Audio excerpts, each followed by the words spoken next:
Just a moment. Go for 30 seconds. Okay. I'm black and have to say something about reparations now.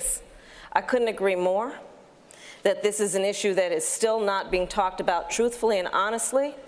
There is not a black man I know, be he a relative, a friend, or a coworker, who has not been the subject of some form of profiling or discrimination. From me!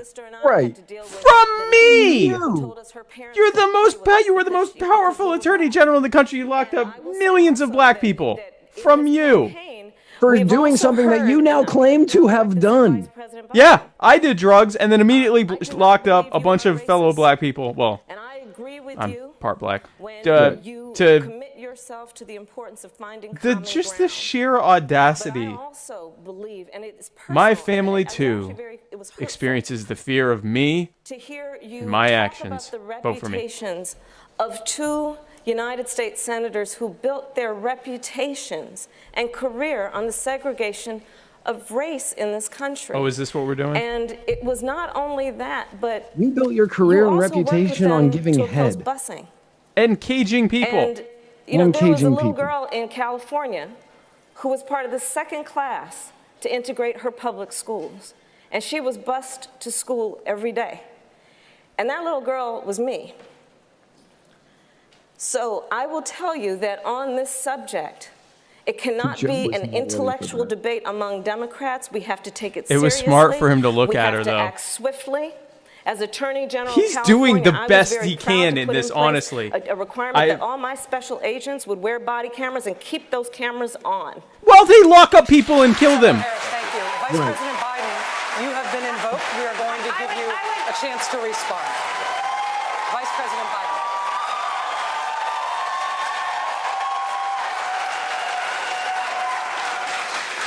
It's a mischaracterization of my position across the board. I did not praise racist. That is not true, number one. Number two, if we want to have this campaign litigated on who supports civil rights and whether I did or not, I'm happy to do that.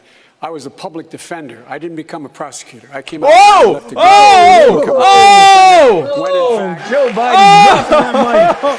Yes! My city was in flames because of the assassination of Dr. King. Number one. Number two, as the Vice President of the United States, I work with a man who, in fact, we worked very hard to see to it we dealt with these issues in a major way. The fact is that in terms of busing, the busing, you would have been able to go to school the same exact way because it was a local decision made by your city council. That's fine. That's one of the things I argued for, that we should be breaking down these lines.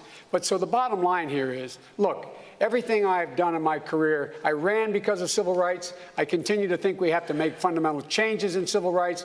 And those civil rights, by the way, include not just only African Americans, but the LGBT community. He killed her on that because that was a passing thing. Every black person felt that. I was a public defender. You're a prosecutor. You're a prosecutor. Chris Reynolds, how are you feeling about that?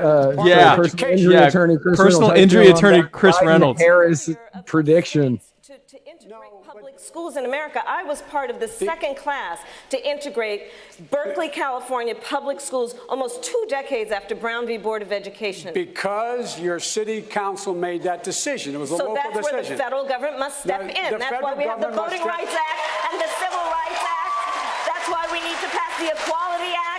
That's why we need to pass the ERA, because there are moments in history where states fail to preserve the civil rights of all people. I have supported the ERA from the very beginning when I ran for the Vice President Biden, 30 seconds, because I want to bring other people into this. I supported the ERA from the very beginning. Nobody cares about anybody else on that stage. Well, maybe some of you, but let those two just go on. We got to the place where we got 98 out of 98 votes in the United States Senate doing it. I've also argued very strongly that we, in fact, deal with the notion of denying people access to the ballot box. I agree that everybody, once they, in fact, they should. Anyway, my time's up. I'm sorry. Thank you, Vice President. All of these things. Oh, and he's seated. Senator Sanders, I want to go to you on this. You said on the I don't care what Bernie Sanders has to say. Listen. So here's what just happened, because here's what white boomers who make up. The two largest voting blocks in the Democratic primaries are white boomers and black people. Yep. Black people heard, I was a defender, you were a prosecutor, and then half of them heard her say, you know, it's unfair what happened 50 years ago. Whatever. That was a wash, okay, for Biden. White boomers heard a fellow white boomer say, I'm doing everything I can, and a black woman they've never heard of say, that's not enough, and they don't like hearing that.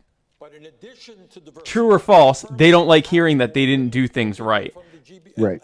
He's going to get the nomination. If he continues this, he is going to get the nomination. He is acting like he's already the nominee. What the hell are these people bothering me for? I was vice president. I'm going back to the White House and finish what we started. He's going to win the damn nomination.